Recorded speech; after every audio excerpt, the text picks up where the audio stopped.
I knew that my happiness came from being on stage. I knew my happiness came from making other people happy. You don't understand what you've done to somebody to make you realize and recognize who the f you is. I feel like people are using my music as therapy and or my art as an escape to get away. I'm serving my purpose. What's your definition of fame? It's taken me years to get the 94,000 followers that I have on Instagram.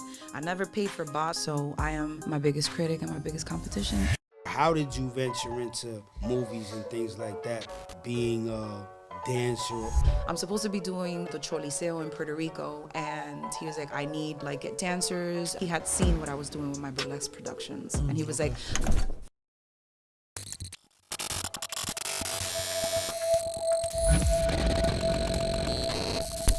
I'm your boy Tank Sinatra, a.k.a. Taino Domingo, a.k.a. call me anything but late for dinner because I love to eat and I don't even care what you say about me. How about that? You feel me? As always, I got the activation king to the left of me, my brother, Dren Star. Talk to the people. What's going on? We in the Duce Lounge. We fully activated. You know what I'm saying? Big shout out to our sponsor, Duce, of course. You know what I'm saying? If I do say so myself. You see the fit. Rock Nation, Paper Planes, y'all niggas know what it is. But we got another good one, you know what I'm saying? Everything we do over here is exclusive. So I'm going to keep saying it. Don't hit me up. Let me hit you up, and we're going to get to it. You know what I'm saying? Welcome to the Duce Lounge. I just need you to be like, don't hit him up neither. But we're going to leave it. I mean, don't hit him up because he's going to curb you anyway. Like, you know what I'm saying? So it is what it is. Let's get to it, brother. There's a certain magic that walks into the room when she steps on the stage. A presence, a power, a passion that has been forged through years of hustle, heart, and heritage. A vocalist who sung alongside legends like Romeo Santos and Don Omar. A dancer whose footwork carries the rhythm of her Puerto Rican roots.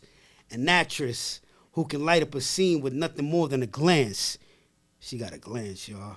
She's been doing this for over 15 years. Not just surviving in the game, but owning every stage that she touched. Raised in Newark, but soulfully connected to the island, she found her rhythm in the streets, in the studio, and in the summers spent surrounded by her culture. It was there she fell in love with the music and the movement. Her talent is not by accident. It's the result of dedication, discipline, and divine timing. Whether she's dancing in Europe or singing at Madison Square Garden, she's never forgotten where she came from or why she started. She likes it, y'all.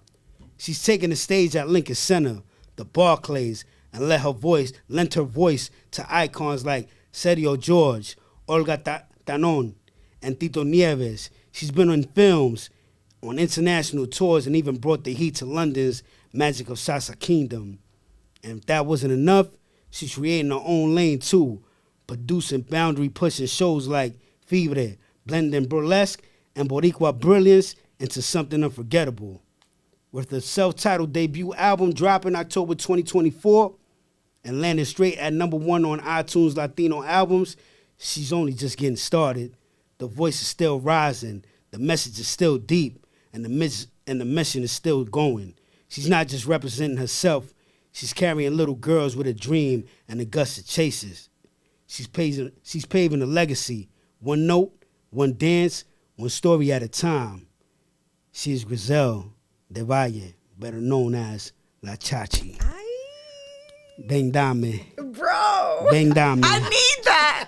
Bang dame. I need that. That was so beautiful. Bang dame. What we said before the show, Papito? What we said before the show, Papito? Listen. You got sazon up in there. I love it. Hey. Demon. Thank you. You know what? When you put it like that, damn, I'm kind of cool. Yeah. You been out in these streets. Yes, working hard, Look, representing my people. The beautiful thing, right? Because honestly, we here to pay homage to our the people that come to our show. You know what I'm saying? And it's like, you don't understand what you've done till somebody puts a mirror in front of you. So my monologues is like mirrors to our guests to make you realize and recognize who the fuck you is. Thank you. Excuse my vulgarity. Not really. But I understood. you understand what I'm saying? Yeah. Like, you're dope, queen. Thank know what you, I'm and saying? thank you for seeing me. And with that being said, you know, I always like to take it to the top with people's upbringings. I should have. Well, you're a female. I can't search you because you're from Newark. I might cut You you. understand? Exactly. I don't know what you got in that bag, but you from Newark.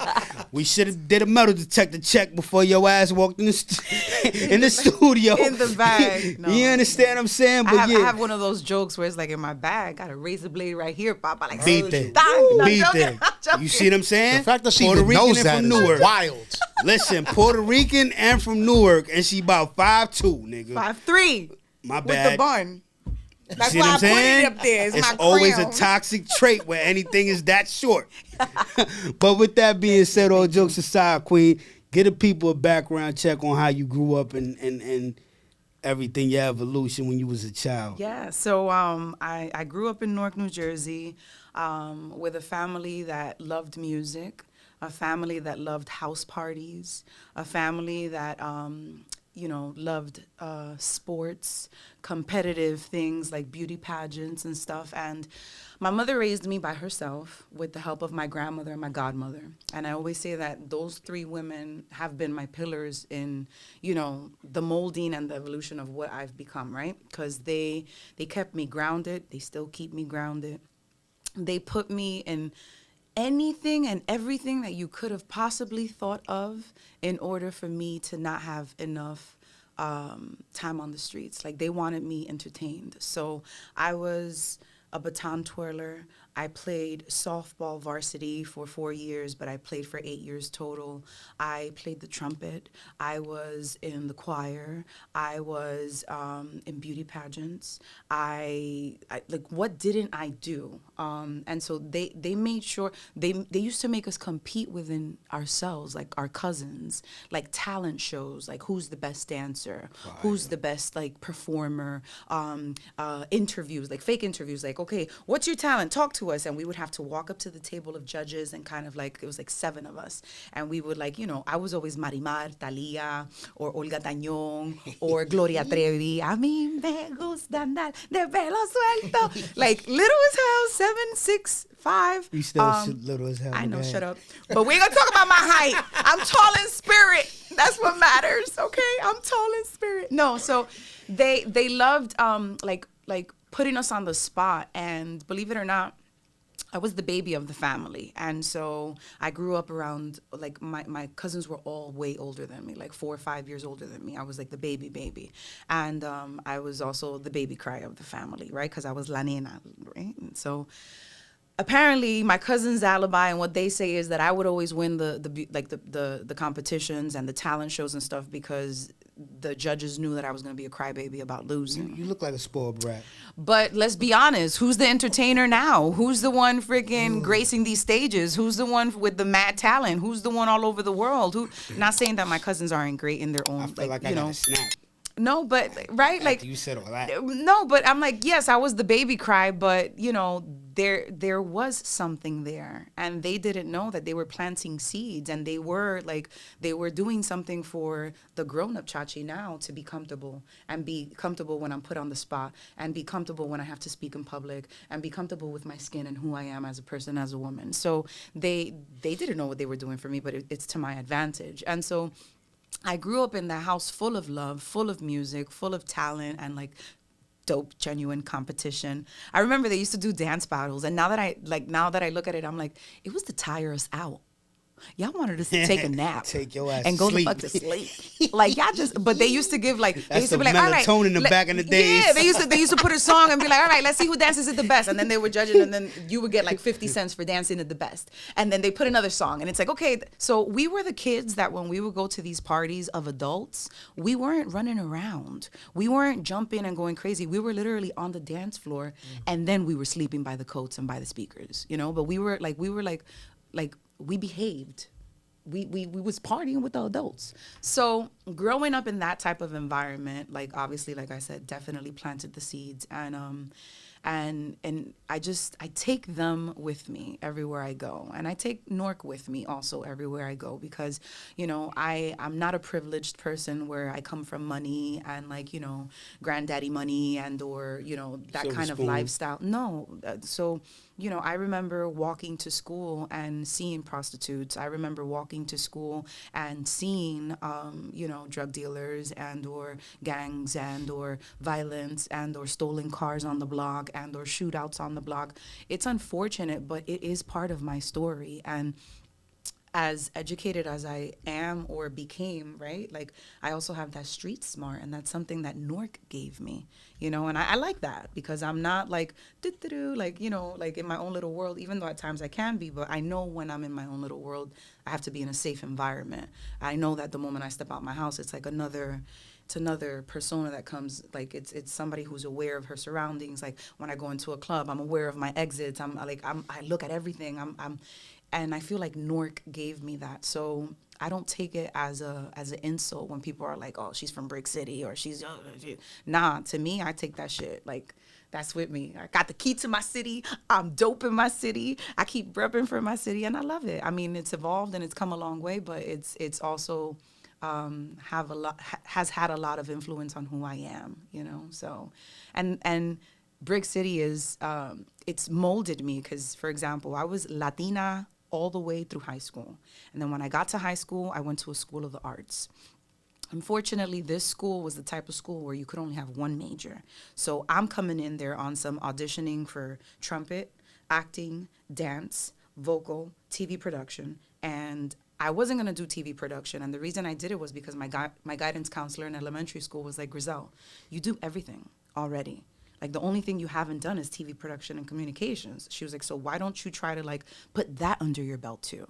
And I was like, really? And she was like, yeah, I think you could write a commercial, and I think you're great in front of a camera. I think you could do it. So I auditioned for everything that I just told you, and I only got one letter of acceptance, and it was for TV and communications. Mm-hmm. I didn't find out until my junior year that I got accepted as a vocal major. And I was like, oh, I was low key heartbroken because I'm a vocalist, and if I would have had the opportunity, that's the one I would have chosen. But I guess they knew what they were doing, and God knew what He was doing, and He was like, no, there's only 16 people coming into this TV class, and I need you in that. I need you in one of those seats. And I'm grateful that I did that because, again, it's made me comfortable in front of the camera. I know how to edit. I know how to color correct. If I have to interview somebody, I know how to do that. If I have to speak in front of the camera, I know how to do that. So it kind of like really molded me and like did its thing. So Arts High is a school where you have people like Savion Glover, Tisha Campbell, Frankie Negron, Michael B. Jordan, me, Grizel Del Valle. Talking shit. Yes. Talking shit. shit. We come from this beautiful school that it was a school where, yes, you had to be talented, but you had to have a certain academic GPA. Like, you couldn't be there with, crazy grades. So they challenged us to like, no, you're going to take everything serious. You're not just going to take the art serious and not the school stuff. And so that's something else that molded me, because it made me work hard.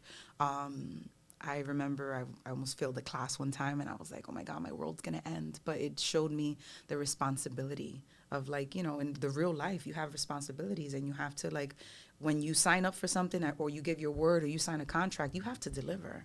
And it can't be like, oh, I'm going through something and I can't, like, no, you have to, anything you put your name on and or say I'm going to do, or, you're part of a cast or a company or a production company, you have to like, the show has to go on. You have to deliver. And so I feel like that school put a lot of like fire on our asses. Like, y'all going to be great in everything y'all do. Y'all not going to half-ass anything. And so it definitely molded me there. In high school, I started dancing professionally. My junior year, for my Sweet 16, my mom hired a choreographer to do a choreography for my court for the Sweet 16. And I fell in love with salsa mambo on 2 New York style. And the young lady who actually choreographed it for us. Ironically, her name is Grizel too. And she was like, hey, I think you should come to my classes and like really just start training with us and see where it goes from there. And I was like, okay, because I felt so hungry for dance. That dance was like literally my first passion and love. And within a year, I was traveling all over the world. By 17, I was already international with a passport, dancing in salsa congresses in London, Germany, Czech Republic, Australia. Like literally, yes, we did Dominican Republic, we did Puerto Rico, but all over the nation as well. Montreal, Canada, LA, Chicago, Florida. So it was like a new world to me. And that taught me about the cattiness in the business. I'm gonna take a sip of something right there. These That was a goddamn, lot. these goddamn women. That was a lot. Yo, But that's the molding, and that's how that little clay Chachi, was molded into like, okay, this is, I got so many seeds planted that it was just a matter of time. Like, what do I really want to do in life? What do I really want to dedicate the rest of my life to? And I, people say all the time, like, if you love what you do as a job, it's not really a job because you love what you do and you're going to do it great. And so I knew that I wasn't happy at a 9 to 5 in an office, behind a desk. I knew that my happiness came from being on stage. I knew my happiness came from making other people happy. And it's something that I'm just like, yeah, this is why God gave me all the talents that he gave me. And I'm supposed to be doing this. fire. So while you doing the while your family is doing all these showcases in the house, right? Do you have any influences, or you just like, all right, I'm like Edie Chacon, or who was somebody that you looked at while you was doing these showcases? Like, I'm about to bust your ass. I'm about to. Cause me, like we had Tony Sunshine on our podcast, and he was like, "Yo, I got a go-to song if somebody want to battle me. Me, if I sing this particular R. Kelly song, it's over." So, with that being said, was there somebody that you looked up to and was like, "I'm gonna do this shit, and you motherfuckers is over"? Yeah, it was Olga Tañón. Okay. Yeah, it was. I remember being like 9, and my aunt was a super fan of her. Ironically, the aunt that named me Chachi. Because from Grizel to Chachi is a long way. Yeah, we get into that. Yeah. We get into so, that. We get into that. It's a long walk. We get into that. So Olga Tañón was one of my mom and my aunt's favorite. And I still remember like the album cover. I remember it was a CD, a cassette actually, and then CDs. You sure it wasn't Betamax? No, I'm not that old, fool. No, but it was Olga Tañón, and it was seeing her on things like Don Francisco on Saturday nights, and seeing her at places like Premio Lo Nuestro, and it was just so euphoric what I would feel whenever I would see this lady on stage. And I do believe in manifesting. And I don't think it's a coincidence that we're friends today, and that she's invited me on stage twice, and that she literally pushed me to do my album. Like, it was her who pushed me to do my album in 2019. And I was like, well, it's funny. I already started recording a couple songs. And she was like, you really need to do this because there's a lot of people in your place that shouldn't be there. And what are you doing? And I was just like, I don't come from the world of knowing that side of the business when it came to production, mixing and mastering, labels. I mean, today in this day and age, it's a little easier than 10 years ago, 20 years ago, whatever. But I was always talented, and that I knew. I mean, anybody could be talented with autotune. Real shit. But I could hold a tune in real life, a cappella. I don't need a piano. I could sing you a whole song on key. It's very rare that I go pitchy unless I'm drinking, but I'm not drinking when I sing. So like it kind of like, I come from a different school, and so back to the manifesting and the Olga, she was really, aside from Celia Cruz, because that's my mom's favorite, and I loved Celia. I loved salsa since I was little. I didn't understand why I loved that style of music so much because I wasn't raised with my father, right? Until years later, I meet my father and I'm like, oh, I understand. He is like a salsa connoisseurist. Like he is in it to win it. He knows this guy, that guy, from like back in the day to now, to the best soneros, to this. Like He got the crates of the salsa. Yes. Mm-hmm. So my mom loved the music, and I thought she loved it because of the dancing and stuff, and I thought I loved it because of that. But as I met my father and I started to see all his characteristics that resembled and resonated in me, I was like, oh, now I understand why this is like a high for me. Like salsa music is a high for me, and I don't think people understand that. So Celia was in a realm of her own, right? But Olga was the person that made me, and mark my words, I know I'm going to play her in a movie one day. I know it. But she was the person who made me feel like, I'm going to do that. I'm going to do that. I'm going to be her. That's how sure I was of it. Like, I'm going to be her. Like, and then years later, 16 years old, ironically, Grizel, the same girl that got me into the whole dance thing, took me to see Olga at the Apollo Theater for my 17th birthday. And she's like, I could curse here, right? You can do whatever She's you like, want to. bitch, I paid a lot for these tickets. You better get her attention. Ooh. And I was like, because I have moments where I become introverted and I'm just like, I don't want the attention, you know? Like, I don't mind being in the cut. Because when I'm on stage, it's a different story. But that's her stage. That's her throne. Like, and at one point, it was really quiet. And I was like, today's my birthday. And she was like, oh, today's your birthday? Ven acá. Come up here. And I was just like, oh my God. So somebody had already like a sign saying, you know, my dream is to sing with you or whatever. And the young lady went to sing with her and it wasn't great. So I was like, I can't use that card. I can't use the singing card because then everybody's going to think this is freaking, you know, Apollo. Mm-hmm. Let's go up there. And so I was like, today's my birthday. And I was like, I would really love to dance with you because dance was my shit. I was like, I would really love to dance with you and da-da-da. And she was like, all right. So she has this tongon, tingon, da-da-ga, tingon, tongon, whatever. And so I start dancing, whatever. And she's like, girl. And then she was like, bueno, como Chachi, como cumpleaños, happy birthday. She starts singing happy birthday. She didn't ask me my name. So when she gets to the part where you usually say the person's name, she stopped. And she was like, but nobody sang me happy birthday like this. And I was like, oh, it's my birthday. But I was like, I will sing you happy birthday. I know your birthday's in April, but I'll share my birthday with you. And she was like, because the confidence that exuded, she was just like, Ieta. So when I started singing, this woman had a hat on. She got to her knees. She took off her hat. She was like, oh, my God. And back then, there was no cell phones with cameras. Back then, it wasn't like, let's capture the moment. It wasn't that, you know? So it was like you had to be in that building to witness what went down.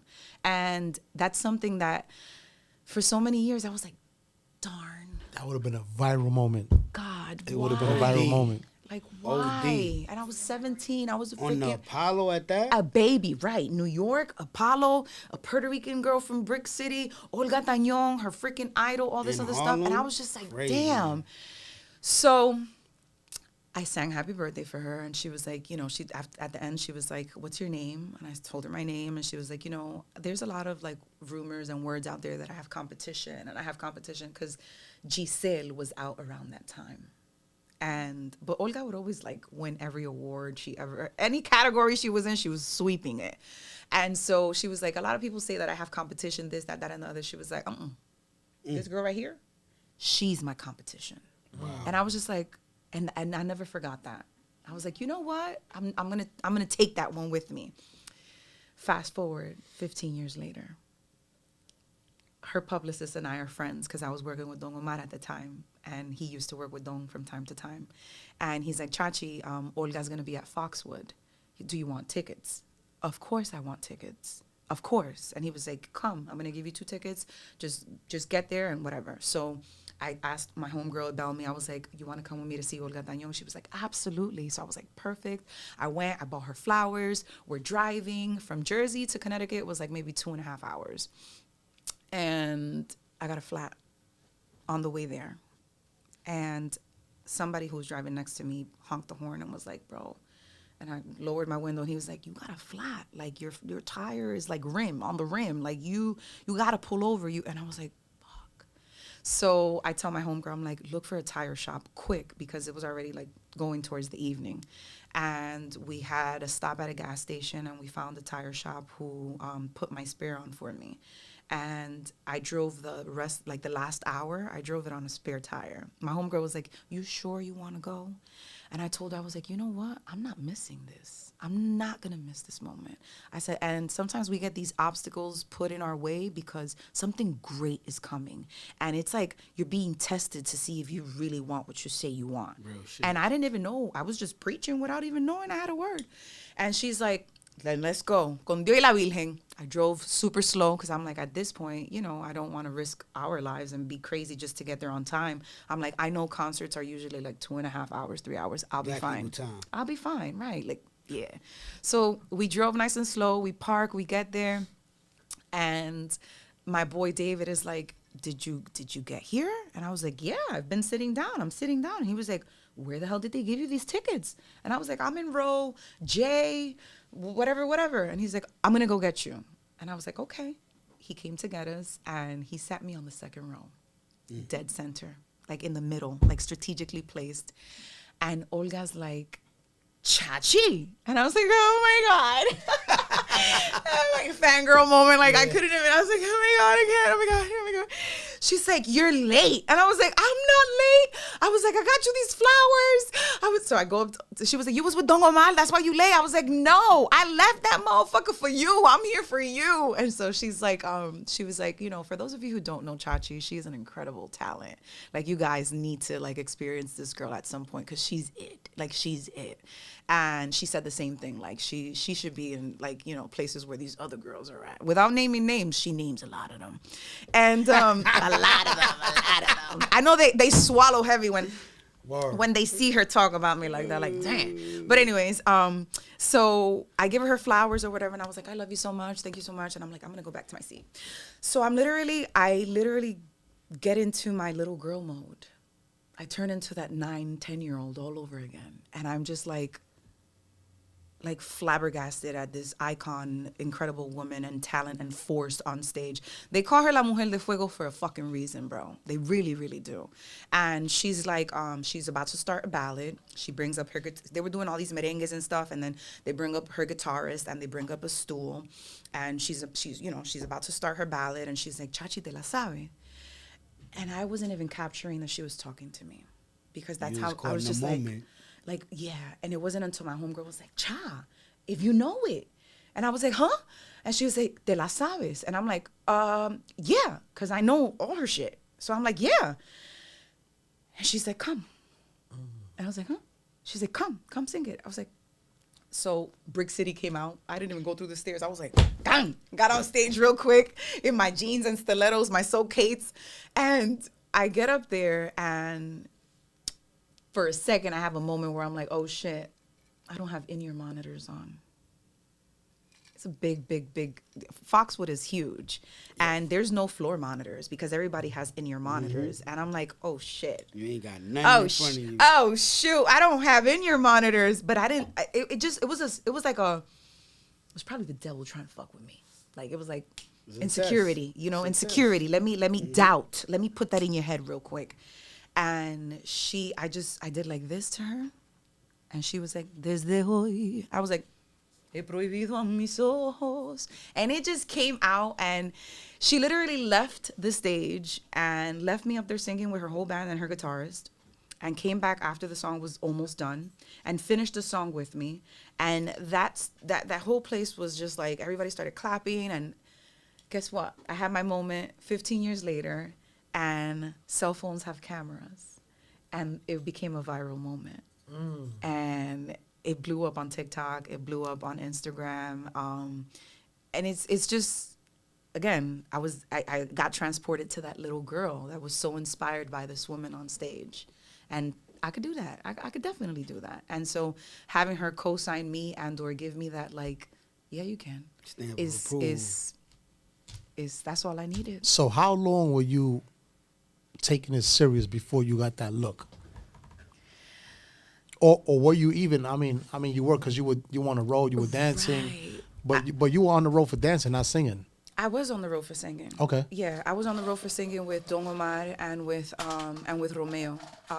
So in 20, I was doing a show, I Like It Like That, the musical, with Tito Nieves off Broadway in New York City. And when that run ended, Romeo's musical director contacted me and told me that they were looking for a background vocalist because their lead female singer was on maternity leave. Got it. And so literally right after the musical, so I was already working with my dancing, singing, and acting. This is where I transitioned to voice, was in like 2017. And I went on tour with Romeo.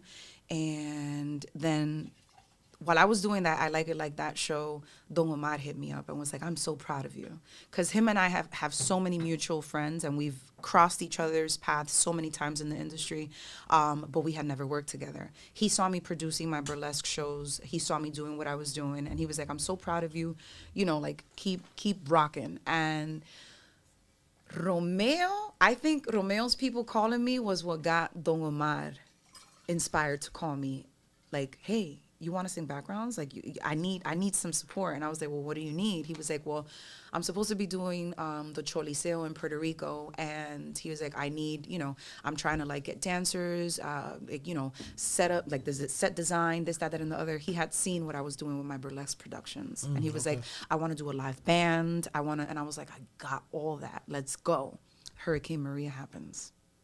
So once Hurricane Maria happens, the Choliseo got postponed indefinitely, but our relationship stood super, super Solid. cool. So then we started doing humanitarian work.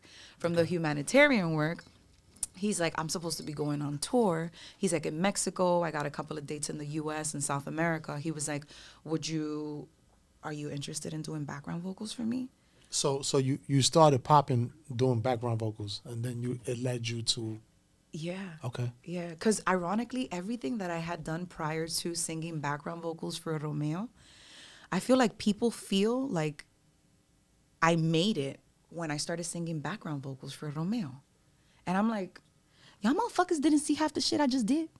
Like, help me understand the logic, but I get it. He is a super mega icon, superstar.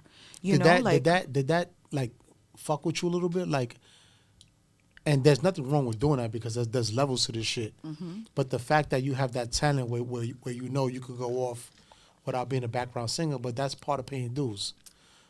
And I come from the school where I don't mind paying dues. And I feel like every opportunity to learn, grow, and network is priceless. So it doesn't matter where you are, because at the end of the day, yeah, he's super mega talented, but he does need that company and that whole structure of all those people, from lighting, sound, musicians. He needs everybody in order for him to do the shows the way he wants to do the shows.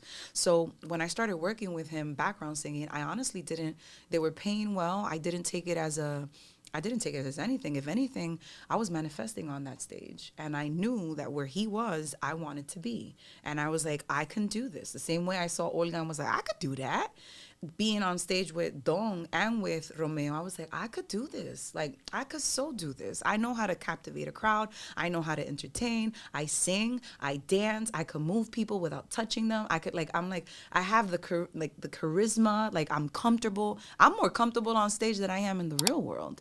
And a lot of people don't understand that, because a lot of people have stage fright. A lot of people are like, I feel like I could really be me on stage, Like it's I don't know how to describe it, and I don't know if there's a platform that you guys feel like this really like represents me. This is where I exude the best energy, and it's on stage for me. So I love the fact that I think in working with Romeo was that Don was like, you know what, Cha, come. You're not doing anything right now. And I was like, no, I was just relieving the girl who was on maternity leave. Yeah. And so he was like, nah, come over here. And then when we're friends now, Giselle has her second baby. Romeo's like, he's very picky with his stuff, and he likes his stuff a certain way. So he's like, call Chachi. He's like, that's our girl. So I came back and I started working with them. I did MetLife with them. So 85,000 people. That's the biggest crowd I've ever performed in front of. When I tell you I had goosebumps the whole time I was there, like that concert was 4 hours long. The whole time I was there, I had goosebumps, and I prayed so much that night. And the energy that I received and we received from that audience was euphoric, literally. And so being on stage with Romeo and being on stage with Don, they both influenced different things in me. And so with Don Omar was the one that made me feel like, start writing. You have sandunga, you have this, that calle, that piquete, you have all that sazon, like you got this. So when I was working with Don, I started writing more on the urban side, more reggaeton, more that style of music. All day. Right. Yep. I mean, He one of the highlights. He brought the hood out of you. You know what I'm saying? He saw me. Yo, singing that with Tego and with Don and having Tego be like Chachi. I'm like, yeah. I'ma change my name to Chachi. I'ma change it. He was singing con mi Bro, tumba. yo. So singing Facts. that, like, and literally at that point we didn't even have to sing it because the audience would sing it so That shit was so fire. It was so beautiful. But So he made me fire. tap into Newark, urban, like that hood girl that I could, that's right, that Brick City chick. So I did that with him. But then when I started working with Romeo the second time around, It's that crossover. it was the crossover, and it just, I think what I took from working with Romeo was being private with certain things, like, Being a star. yeah, like That the way he's accessible. reserved. It's next level, Accessible though. and all It's that next shit. level. So there's levels to That this was to the shit. shit. In fact. King and you're the queen. Bro, there's levels to this. That man, his work ethic, how he rehearses his band, how in it to win it he is, how, like, It's the reason why he sells out. there's a reason. There's a reason, because when you reap what you sow, right? And when you put it in that work, and you put it in that work for all these years, and you put it in that work, and it's good quality work, because anybody can work, but is it quality? Is it good shit? And then being inspired by his pen, I don't care. I mean, besides, to me, Juan Luis Guerra is up there. But besides Juan Luis Guerra, Dale, papi. and maybe Juan Gabriel, right? Like, but those are Juan already Gabriel older, is- right? Like, let's Gabriel is- let's leave him right here, right? Sheesh. It's Romeo. I don't care what nobody says. In Spanish, in English, this man writes like a freaking god. And the way he's so articulate, and he could write you 30 songs on the same motherfucking subject. Can I ask you a question real quick? Yeah. Not to cut you off. Yeah. And this is no disrespect to him. No, go ahead. This thing is toxic. Who? Romeo is toxic. This is a tender dick ass dude. What do you- And y'all love this motherfucker. Like, he tells you he's gonna fuck with you, and he gonna tell your man He says it nicely. that. You hear this shit? That's bro? why he say he's toxic. And he says it nicely. Like, what is wrong with y'all women with this guy, man? And listen, Romeo's from 146. I'm from 150th. I I'ma don't take a have no sip. problem with Take a him. sip of this, I'm just man. trying to figure out, like, what is up with y'all women, man? Y'all just love to hear toxic shit. That's what Okay, it so- is. so if I I- don't want a motherfucker to come to you and be like, yo, mami, mira, esto y lo otro, no. Salí con tu mujer. What the fuck? Nigga, you weren't supposed to say Like, nothing. what the fuck? You're supposed to keep it secret. What the fuck? Yo, Romeo, I need you on the show, papi. Salí con tu Porque, mujer. coño, What? manín, vamos a tener que hablar tú y yo, because this shit is crazy. What I we remember. doing? Nah, can I be honest? And I'm gonna, if I do say so myself, okay? I wanted you. I was Okay, in we'll take a sip on Spain that with one. him. We were in Marbella. And at one point, this man goes into like, let's just stop the music, and I want to talk to my audience. And he said, where are my Romeistas? Like, my good people, right? And that shit was like, the barbs and no, fucking the wait. beehive. That shit was Sheesh. like, and everybody was like, wow, like super loud, right? And then he said, like, where my toxic motherfuckers at? And the fucking venue wanted to fall. Everybody was like, wow! I was like, and that's when that show I will never forget, because I was like, oh my God, this is bad. I was like, this was my. He's like, I'm in the fucking web. No, this, I swear to you, I was like, Yo. I kind of, at that moment, it was Realize. At that moment, That you done fucked up. I realized that people like that toxicity. Yeah. They love it. They overdose on that toxicity. Facts, yeah. And then on the lovey-dovey stuff, it's like They don't want it. They don't want it. That's cute. The Yeah. decibel want of it. the freaking toxic cheer was like at this, and the good one was here, and I'm like, oh my God, Lord, come now because we're lost. Listen, we're lost. When him and his sister sang that song, That's not his sister, I mean, Judy, the Obsession. yeah. Oh yeah, no, but I mean, Listen, end of the day, my man told you straight up, I'm gonna tell that nigga we fucking. Yeah, before you say I do, Oh shit. I'm gonna tell him we fucking. what? I mean, And listen. it's like everybody, like you said, And it's a hit, and they love it. They love This it. is an era, right, where you can't be that nice lovey-dovey dude. You It's gotta like be the that toxic motherfucking stuff dude that be sells. here like, oh, you think you're gonna play me? All right, I'm gonna screenshot all this texts that you sending me. What's his name on Instagram? And we gonna make a whole video out of it. What's his Instagram? Right. Because men are women. But y'all love that No, shit. but I mean, and y'all love it too. So you, it's a double. I don't- listen, I don't- listen. You can't speak for all the women, and I can't speak No, for all the you men. just- But you just I will said say, Spain. I will say Hold on on. stage, Chachi, I heard, Chachi. I heard what I heard, Chachi, and hold on. Toxic won. Chachi, listen to Toxic what I'm about to tell you right now. You said you was in Spain, right? I guarantee you it was a stadium or something similar where it was over 40,000 women or people. It wasn't just women. It was over 40,000 people. It was 39,000 women and 100 50. men. Thank you. And 100 men. Thank you. And the men, the And 100 they men was were the men from all the stage. like this. When he started singing that lovey-dovey shit, they was like, The word he used, he was like, ¿Dónde están los romeístas? And then he said, ¿A dónde están los infieles? Look, That's it the says- word he look, it used. says- Los Yeah, infieles, the unfaithful motherfuckers. That's who he And called that's- out. And when you said that shit shake the whole fucking stadium. It shook the whole stadium. Exactly. And I said, Lord, that's your cue. Come down. Yeah. Strike Right this now. whole Come shit. down. Send Strike the this water. whole shit. Send the water. Yeah, exactly.